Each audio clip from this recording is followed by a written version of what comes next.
கோழியோட முட்டை வந்து பெரும்பாலும் சின்ன சைஸ்ல இருக்கும். அந்த சைஸ் வந்து இன்க்ரீஸ் பண்றதுக்காக வந்து கோழிகளுக்கு போடுவாங்க. அப்புறம் வந்து ஆடு மாடுகளுக்கு வந்து இதை வந்து தீவனத்தோட கலந்து கொடுத்தீங்க அப்படின்னா பாலோட திக்னஸ் வந்து அதிகமா இருக்கும். இந்த பாலோட ஃபேட் கண்டென்ட் நல்லா இருக்கும். அதை வந்து கொடுக்கும்போது கோழியோட சைஸ் பெருசாகும். முட்டை வந்து இருக்கு. அந்த முட்டையோட ஓடு இருக்குல்ல, சில கோழியெல்லாம் முட்டை போடும்போது இந்த முட்டை ஓடு வந்து ரொம்ப வீக்கா இருந்தோன்னா போட்ட உடனே உடஞ்சிடும் முட்டைலாம். அந்த மாதிரி இருந்தது அப்படின்னா இந்த அசோலா வந்து நீங்க தீவனத்தோட கலந்து கொடுக்கும்போது அது வந்து உங்களுக்கு இந்த இதெல்லாம் வந்து சரி பண்ணி கொடுக்கும். சரி, இது வளர்க்குறது எப்படி வளர்க்குறது அப்படின்னு பாத்தீங்கன்னா, இந்த மாதிரி வந்து உங்களுக்கு வந்து நிழலான இடம் இருக்கணும். பெரும்பாலும் வந்து மேல மட்டும், இப்ப நாங்க இதுல தனியா வெயில் மட்டும் இங்க ரொம்ப அதிகமா இருக்குங்கிறனால இதை எப்படி போட்டிருக்கோம். நீங்க வந்து மரங்களுக்கு அடியில தென்னை மரம் இருந்தது அப்படின்னா தென்னை மரத்துக்கு அடியில நீங்க வந்து போட்டுக்கலாம். அதுக்கப்புறம் வந்து ஒரு பண்ணைக்குட்டை மாதிரி, இப்ப எப்படின்னா உள்ள வந்து பாத்தீங்கன்னா உங்களுக்கு தெரியும், நாங்க வந்து இந்த தார்பாயை வந்து பண்ணைக்குட்டை மாதிரி வெட்டி அது மேல போட்டு அதுல தண்ணி வச்சு ஊத்தி வச்சிருக்கோம். இதுல என்ன பண்ணணும் அப்படின்னு பாத்தீங்கன்னா, இப்ப பண்ணைக்குட்டை மாதிரி ரெடி பண்ணிட்டீங்கன்னா க்ரோ பேகா இருக்கும், இந்த வெர்மி கம்போஸ்ட் பேக் எல்லாம் இருக்கும்னு வைங்களேன்.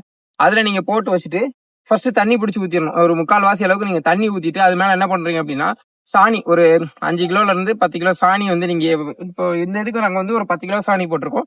நீங்க க்ரோ பேக்ல அந்த மாதிரி போடுறீங்க அப்படின்னா ஒரு 5 கிலோ 3 கிலோ இருந்து 5 கிலோ சாணியை வந்து நல்லா கரைச்சி கசடெல்லாம் எடுத்துட்டு வெறும் தண்ணியை மட்டும் ஊத்துங்க. அதுக்கப்புறம் வந்து நீங்க வந்து இல்ல நீங்க ஆர்கானிக்கா பண்ணணும் அப்படின்னா இதுவும் அப்புறம் செம்மண் மட்டும் போட்டா போதும். அது உங்களுக்கு வளர்ச்சி நல்லா இருக்கும். 100 கிராம் இருந்தாலே உங்களால ஒரு 1/2 கிலோ 1 கிலோ இருந்ததுனாலே உங்களால வந்து நல்லா வந்து ஒரு 2 வாரத்துக்கு ஒருக்க நல்லா ஒரு 5 கிலோ 6 கிலோ வந்து உங்களால அறுவடை பண்ற அளவுக்கு எடுக்க முடியும். இந்த இந்த அளவோட பண்ண நாங்க எடுக்கிறது ஒரு 10-15 கிலோ கிட்ட நம்மளால எடுக்க முடியும். இது வந்து நிறைய கோழிகள் வச்சிருக்கவங்களுக்கு, இந்த மாதிரி பிரச்சனை இருக்கவங்களுக்கு இதை நீங்க பயன்படுத்திக்கலாம். இந்த சாணி இதெல்லாம் கரைச்சிட்டீங்க. இப்போ வந்து கூட வந்து நீங்க இல்ல நான் கெமிக்கல்லாம் யூஸ் பண்ணுவோம் அப்படின்னா டிஏபி இருக்குன்னா டிஏபி ஒரு கை அள்ளி போட்டுக்கலாம். நீங்க டிஏபி வந்து ஒரு 1/2 கிலோல இருந்து இல்ல ஒரு 1/4 கிலோ 250 கிராம் இந்த மாதிரி வந்து நீங்க போட்டீங்கன்னா அதுவும் இதாயிடும். எப்போ எல்லாம் இது பண்ணணும் அப்படின்னா ஒரு 2 வாரத்துக்கு, நீங்க முதல் தடவை இது ஃபுல்லா வளர்றதுக்கு ஒரு 2 வாரம் டைம் எடுத்துக்கும். அப்புறம் நீங்க 2 வாரத்துக்கு ஒருக்கா நீங்க அறுவடை பண்ணிக்கிட்டே இருக்கலாம். ஃபுல்லா அறுவடை பண்ணதுக்கு கொஞ்சோண்டு இருந்தா போதும். இவ்வளோண்டு ஒரு ஒரு 1/2 கிலோ போல இருந்ததுனால அது பாட்டில் ஃபுல்லா மறுபடியும் அதே மாதிரி வளர்ந்துரும். என்ன பண்ணும் அப்படின்னா ஒரு 2 தடவை 3 தடவை அறுவடை எடுத்ததுக்கு அப்புறம் தண்ணியை ஃபுல்லா மாத்திட்டு மறுபடியும் இந்த இடத்துல தண்ணியை ஆட் பண்ணி சாணியை கரைச்சி ஊற்றணும். ஒரு 4 தடவை 3 தடவைக்கு மேலே நீங்க ஹார்வெஸ்ட் பண்ணிட்டீங்க, அறுவடை பண்ணி எடுத்துட்டீங்க அப்படின்னா இதை நீங்க பண்ணிட்டீங்கன்னா கரெக்டா ப்ராப்பரா பக்காவா இருக்கும். செட்டுமே இதா இருக்கும். இப்ப இந்த இதுல பாத்தீங்கன்னா சுத்தி வந்து ஃபுல்லா வெயில் அதிகமா இருக்கும். இப்போ கொஞ்சம் மழை காலங்கனால அந்த அளவுக்கு இல்ல.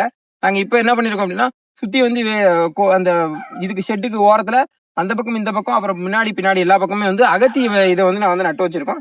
இப்ப அகத்தி என்ன ஆகும் அப்படின்னா அகத்தி வளர்ந்ததுக்கு அப்புறம் இதுல நிழல் கொடுத்துரும். அப்ப இந்த இதோட வெயில் தாக்கம் வந்து கம்மியாயிரும். அப்ப நமக்கு வந்து இதோட உற்பத்தியை வந்து அதிகமா எடுக்க முடியும். ஸோ அதனால இதெல்லாமே இது பண்ணலாம். ஸோ அசோலா வந்து வேற ஏதாவது சந்தேகங்கள் இருக்கு, இல்லை உங்களுக்கு அசோலா வந்து இந்த விதைக்கு வேணும் அப்படின்னு கேட்டீங்கன்னா எனக்கு வந்து இது பண்ணலாம்.